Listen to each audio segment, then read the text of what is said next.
मेरी मांग यही है कि रीनीट होना चाहिए और रीनीट एनटीए के थ्रू नहीं हो, एनटीए की तो जांच होनी चाहिए। इस पर जब जांच होगी तो बड़ा स्कैम निकलेगा। पेपर लीक बहुत ज्यादा हुआ है, जो कि इतना ज्यादा मीडिया में नहीं आया। एनटीए तो बात तक मान भी नहीं रहा कि पेपर लीक जैसा कुछ हुआ है। नीट यूजी के नतीजों में धांधली के आरोपों के बीच बच्चों का जो विरोध प्रदर्शन है वो जारी है। चाहे सुप्रीम कोर्ट हो, हाई कोर्ट हो और चाहे सड़कें हो, वहां तक बच्चे अपना विरोध प्रदर्शन कर रहे हैं। इस समय मैं आपको तस्वीरें जंतर मंतर की दिखा रहा हूं, जहां भारत के अलग अलग कोनों से जो माँ बाप हैं और नीट एस्पिरेंट हैं बच्चों के साथ यहां बैठे हैं, इंसाफ की मांग कर रहे हैं। और साफ तौर पर उनकी जो मांग है री नीट, मैं आपको दिखाना चाहूंगा। भारत के अलग अलग राज्यों से आए हुए माँ बाप हैं, चाहे हरियाणा हो, उत्तर प्रदेश हो, राजस्थान हो, और उनकी सीधी सीधी जो अपनी मांगे हैं, साफ तौर पर एनटीए पर उनके संगीन आरोप हैं, वो लेकर वो यहां आए हैं। उनसे बातचीत करके जानते हैं कि क्या बड़े जो उनकी मांगे हैं जो लेकर वो यहां आए हैं। तो सर, नीट का देखा गया अभी रिजल्ट आता है, उस पर सीधा सीधा धांधली के आरोप लगते हैं, एनटीए पर गंभीर आरोप लगते हैं, मामला सुप्रीम कोर्ट भी जाता है, कई राज्यों में जो बच्चे हैं हाई कोर्ट भी जाते हैं। तो आप कहां से आए हैं और क्या है आपकी बड़ी मांगे? मैं यूपी कन्नौज से आया हूं और मेरी मांग यही है कि रीनीट होना चाहिए और रीनीट एनटीए के थ्रू नहीं हो, एनटीए की तो जांच होनी चाहिए और रीनीट हो किसी दूसरी संस्था के द्वारा। मैंने कहता हूं किससे होनी चाहिए, जिस पर विश्वसनीयता हो सरकार को या सुप्रीम कोर्ट को, उससे पेपर दोबारा कराए और इस पर जांच होनी चाहिए। इस पर जब जांच होगी तो बड़ा स्कैम निकलेगा, बहुत बड़े स्तर का निकलेगा। और एक विंडो बनाई जाए जिसमें बच्चे अपनी अप्लाई कर सके कि उन्हें क्या क्या समस्या है, क्योंकि बहुत सी बच्चियां पढ़ने वाली हैं, वो नहीं निकलते करते, लेकिन उनके पास बहुत सी समस्याएं हैं, वो हम लोगों तक नहीं आ पा रही हैं, न्यूज तक नहीं पहुंचती है। सरकार सुप्रीम कोर्ट एक नया विंडो बनाए और उसमें बोले कि अपने अपने बच्चे जो समस्या है वो डाले, अपने फार्म भी डाले, अपनी समस्या डाले, तो वो विंडो से पता लगे कितनी समस्याएं हैं, एनटीए का स्कैम कैसे खुले। एनटीए की जांच होनी चाहिए बड़े स्तर से, और नहीं जांच होती है तो मैं एनटीए के ही खिलाफ ये सत्याग्रह आंदोलन मैंने चालू किया है। मेरा नाम हरिओम दुबे है, मेरा बच्चा हर्ष दुबे है और सारे बच्चे उसके फ्रेंड यहाँ पे आके बने हैं, कोई पुराने फ्रेंड नहीं है। और मैं हर बच्चे से अप्लाई करता हूँ, अपील करता हूँ, जो बाहर आए, जो किन्हीं क्लासों में पढ़ते हों, वो हमारे सपोर्ट में आए। जितने भी बच्चों के यूथ के ग्रुप हैं, पढ़ाई वाले छात्रों के साथ संगठन है, उन सभी से सपोर्ट मांगते हैं। जो गार्जियंस के बच्चे पढ़ते हैं, जो पढ़ाई पे विश्वास रखते हैं और जो करप्शन के खिलाफ हैं, उन सभी से मैं सपोर्ट चाहता हूं कि वो हमारे साथ आए जो करप्शन के खिलाफ हैं। क्योंकि हर बच्चे गार्जियन को अपने बच्चों से उम्मीद है कि अगला कोई टेस्ट देगा, वो क्वालिफाई करेगा और कहीं जा पाएगा। और जब हर पेपर में धांधली होगी तो फिर यही होता रहेगा। इसलिए एनटीए से तो कोई भरोसा है ही नहीं। एनटीए 101% करप्शन है। आपके बच्चे ने भी नीट का पेपर दिया, तो साफ तौर पर आपके बच्चे के रिजल्ट में ऐसी क्या खामी है जो आप कह रहे हैं कि धांधली हुई है? नहीं, वो कोई खामी नहीं फिलहाल दिखी मुझे। मेरे बच्चे का जो मार्क्स बताया था 680 आएगा और कुछ नंबर शायद कोई क्वेश्चन गलत हो गए तो मेरे 35 आते, उसमें 27 आए और एक मार्क्स गलत हो गया, कोई बात नहीं। लेकिन जो रैंक बढ़ी हुई है, तो वो रैंक बढ़ने का रीजन है जो पेपर लीक हुआ और इन्होंने अंदर धांधली की है। इनकी धांधली जो इतने बड़े पैमाने पे है जिसकी कोई सीमा नहीं है। यदि एनटीए 9-10 तारीख की विंडो को अपना खोल दे, 9-10 अप्रैल की जो विंडो है उसका वो पूरा डिटेल दे दे, उसके बच्चे के सेंटर कहाँ कहाँ गए, उनमें से कितने बच्चे फर्स्ट क्लास आए हैं, टॉपर पे आए हैं, वहां से बड़ा स्कैम चालू होता है। पेपर लीक भी इन्हीं के थ्रू होता है, बहुत बड़े स्तर का स्कैम है। इसकी जांच होनी चाहिए और इनको बख्शना नहीं चाहिए, और नहीं बख्शती है इसी के खिलाफ। जो हम बहुत साधारण व्यक्ति हैं, किसान हैं, बड़ा परिवार है, लेकिन इसके खिलाफ आंदोलन मैंने चालू किया, सत्याग्रह। और चाहे इसको मुझे किसी भी पोजीशन पहुंचाना पड़े आंदोलन को, मैं वहां तक जाऊंगा यदि न्याय नहीं मिलेगा। आप भी नीट यूजी के एस्पिरेंट हैं, तो आपके रिजल्ट में ऐसा क्या रहा जो आप कह रहे हैं कि कहीं ना कहीं धांधली हुई है? सर, अब मेरे रिजल्ट में जो अगर पिछले साल से और मैं अब का मेरा रिजल्ट कंपेयर करें तो सर उसी सेम पे सर लगभग 28,000 रैंक का राइज है। पिछली बार का 640 नंबर का जो रैंक था वो 9-10 हजार के राउंड था। अब की बार का जो रैंक है वो 38,000 आया है मेरा। 640 मार्क्स है मेरे नीट यूजी में। तो सर इसका रैंक इन्फ्लेशन का इतना ज़्यादा जो कारण है वो दो मेन है कि एक तो पेपर लीक बहुत ज़्यादा हुआ है, जो कि इतना ज़्यादा मीडिया में नहीं आया। एनटीए तो बात तक मान भी नहीं रहा कि पेपर लीक जैसा कुछ हुआ है। और सर दूसरा उसकी जो ग्रेस मार्किंग की पॉलिसी है, वो कह रहा है कि हमने कंपनसेट किया। और मीडिया में जब उनकी प्रेस रिलीज आई थी, वो प्रेस कॉन्फ्रेंस कर रहे थे, तो मीडिया ने अलग से पूछा था कितने से लेके कितने ग्रेस मार्क्स दिए हैं। इस पे उन्होंने कोई जवाब नहीं दिया। वो बोले कि हमने ना अलग अलग स्टूडेंट्स को अलग अलग एफिशिएंसी के हिसाब से मार्क्स दिए हैं, जबकि सर ये कोई क्राइटेरिया थोड़ी है कि एफिशिएंसी आपकी शुरू में, तो जैसे मैंने भी 50 मिनट्स में बायो खत्म कर ली थी, लेकिन सर 50 मिनट्स में फिजिक्स के 30 क्वेश्चन 40 क्वेश्चन करना बहुत बड़ी बात हो जाती है। तो फर्स्ट की और लास्ट की एफिशिएंसी उन्होंने कैसे कंपेयर करी सर, उन्होंने कैसे टाइम को जो मैनेज करवाने वाली पॉलिसी थी वो कैसे बनाई कि कितने टाइम पे आपने कितने मार्क्स दिए, ना वो इस पे कोई क्लैरिफिकेशन। उन्होंने सिर्फ एक लाइन में ये जवाब दे दिया स्टूडेंट्स को कि 1563 स्टूडेंट्स थे, उनका टाइम लॉस हुआ था, हमने उनको ग्रेस मार्किंग दे दिया। ना उनकी लिस्ट, ना उनके सेंटर्स की कोई उनकी वीडियो क्लिपिंग आप सार्वजनिक कर दीजिए कि इनके सेंटर पे ये हुआ था, इसलिए इनका टाइम वेस्ट हुआ, इसलिए हमने ग्रेस मार्क्स दिए। तो ऐसा जबकि एनटीए कुछ कर नहीं रहा, फिर भी वो खुद को ट्रांसपेरेंट बोलता है।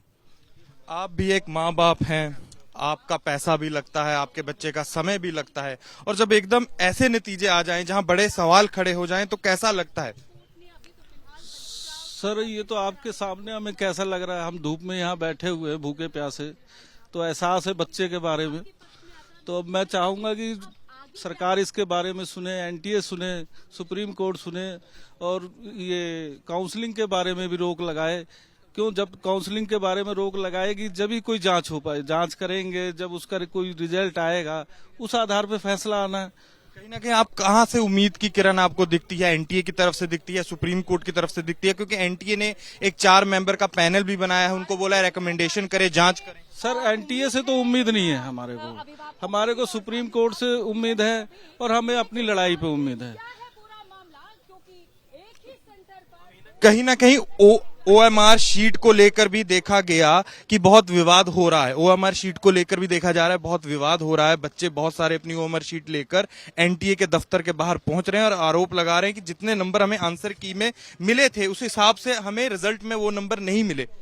तो ऐसा काफी बच्चों के साथ हुआ है। कल भी एक लड़की आई थी महाराष्ट्र से, उसने भी कंप्लेंट की थी। काफी बच्चे जाते हैं ओएमआर की कंप्लेंट के लिए। अब बच्चे ये भी कह रहे हैं हमारी ओएमआर को चेंज किया जा रहा है, एनटीए जो है अपने रिकॉर्ड्स को बदल रहा है बार बार, अपने ये जो प्रूफ्स हैं इनको बदला जा रहा है बार बार। तो ये एनटीए की गलत बात है। ये बच्चों की जो ओएमआर है ये ऐसे चेंज करना गलत है बार बार। और बच्चों के हर बच्चा प्रेडिक्ट कर लेता है कि उसके कितने मार्क्स आते हैं प्रोविजनल आंसर की से ओएमआर आने से, लेकिन अगर उसकी ओएमआर ही बाद में चेंज कर दी जाएगी उसके पास प्रूफ क्या रह जाएगा साबित करने को? एनटीए अगर अपने रिकॉर्ड्स को ही बदल देगा और पुराने रिकॉर्ड्स को मिटा देगा तो कोई प्रूफ नहीं बचेगा उसके अगेंस्ट। तो ये चीज है एनटीए की, ये बहुत ही गलत बात है, ये धांधली हुई है बहुत।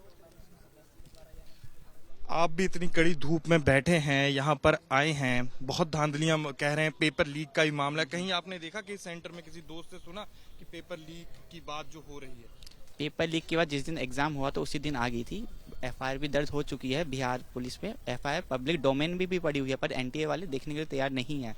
इन्होंने अपनी एक कमेटी बनाई है, उसमें के हेड खुद ही हेड बन चुके हैं। जिसने चोरी की वो खुद के ही जांच कर रहा है, तो इसमें कैसे पारदर्शिता ये दिखा सकते हैं?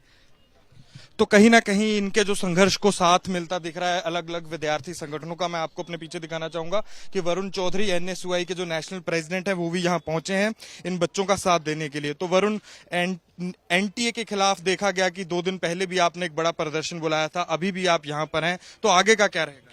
हम ये जो 24 लाख बच्चे हैं जो एनटीए में अपीयर हुए थे, हम इन बच्चों के साथ हैं और बार बार हम लोग प्रदर्शन भी कर रहे हैं, पूरे देश में प्रदर्शन कर रहे हैं। सबसे पहले हमने प्रदर्शन करा, उसके बाद एनटीए के बाहर भी प्रदर्शन करा।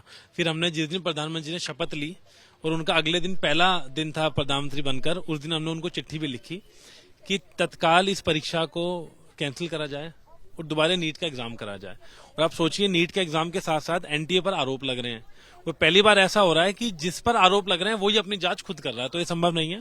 वो धर्मेंद्र प्रधान जी को भी ये शिक्षा मंत्री बने हुए 2 दिन हो चुके हैं, एचआरडी मिनिस्टर, अभी तक वो अपनी चुप्पी तोड़े, उन बच्चों को न्याय दे। और जब तक इन बच्चों को न्याय नहीं मिलता है, पूरा एनएसयूआई, पूरी कांग्रेस पार्टी इन बच्चों के साथ खड़ी है और पूरे इस आंदोलन में इनके साथ कंधे से कंधे मिलाकर खड़ी है। जैसे देखा गया कि अलग अलग एजुकेटर हों, विद्यार्थी हों, माँ बाप हों, वो भी कोर्ट का रुख कर रहे हैं, कुछ ऐसा आपका भी प्लान? हाँ, हम लोगों ने आज ही हम यहीं से हमें कुछ स्टूडेंट्स मिले, हम एक फ्रेश पिटीशन भी मूव कर रहे हैं जो हम कल मूव कर देंगे इन बच्चों के फेवर में। सुप्रीम कोर्ट में हम फ्रेश पिटीशन लगाएंगे, क्योंकि आप देखें कहीं ना कहीं जिस तरीके की चीजें सामने आ रही हैं। जब नीट का एग्जाम होता, जब भी बिहार में कुछ गिरफ्तारियां हुई थी, राजस्थान में भी एफआईआर हुई थी, आपने देखा होगा। तो इन सब चीजों के बावजूद एनटीए बार बार ये बोलता है कि हमारे पास शिकायत नहीं आई है। आप मीडिया के माध्यम से भी देखें, डेली एनटीए के बारे प्रदर्शन हो रहे हैं। आज यहाँ भी देश के विभिन्न राज्यों से बच्चे आए हैं, तो ये बच्चे बार बार शिकायतें दे रहे हैं। एनटीए कहीं ना कहीं गुमराह करने का काम कर रहा है। जो प्रेस कॉन्फ्रेंस करी है एनटीए ने इस पर, वो प्रेस कॉन्फ्रेंस ही गुमराह करने की एक साजिश थी। और हमारी तुरंत मांग है सरकार से, मोदी जी से, कि have some mercy on these students. 25-24 lakh बच्चों को न्याय दें और इनका नीट का एग्जाम दोबारा कराया जाए। तो आपको अपने मैं पीछे तस्वीरों में दिखाना चाहूंगा कि जंतर मंतर की ये तस्वीरें हैं। भारत के अलग अलग राज्य से जो माँ बाप हैं, नीट यूजी के जो एस्पिरेंट हैं, वो अपनी मांगे लेकर, साफ तौर पर एनटीए पर इनके गंभीर आरोप हैं। देखा गया था कि नीट का अभी रिजल्ट आता है जिसमें साफ तौर पर गंभीर आरोप लगाते हुए बच्चे पेपर लीक की बात भी करते हैं, रिजल्ट में अदला बदली की बात भी करते हैं। और बच्चों का सीधा सीधा कहना है कि पिछली बार से जो इस बार का जो रिजल्ट है उससे उनके भविष्य पर सीधा असर पड़ रहा है। पहले जो रैंकिंग का सिस्टम था उससे इस बार का जो रैंकिंग का सिस्टम इतना बदल गया है कि कई बच्चों को तो कॉलेज में सीट नहीं मिलेगी। जो कई बच्चे मेरिट में थे वो सरकारी कॉलेजों के लिए भी एलिजिबल नहीं। इसी को देखते हुए बच्चों ने अपनी जंग भी जारी की। कई बच्चे हाई कोर्ट भी गए, सुप्रीम कोर्ट भी गए। इसी बीच एजुकेटर्स भी कोर्ट की तरफ जाते हैं। उसी बीच जंतर मंतर की ये तस्वीरें हैं। और आपको मैं दूसरी तस्वीर ये भी दिखाना चाहूंगा कि कांग्रेस का जो विद्यार्थी संगठन है एनएसयूआई, वो भी यहाँ पहुंच चुका है और वो भी जल्द ही कोर्ट का रुख करेंगे इस नीट यूजी के मामले में, जहां देखा यह जा रहा है कि एनटीए की मुश्किलें बढ़ती जा रही हैं।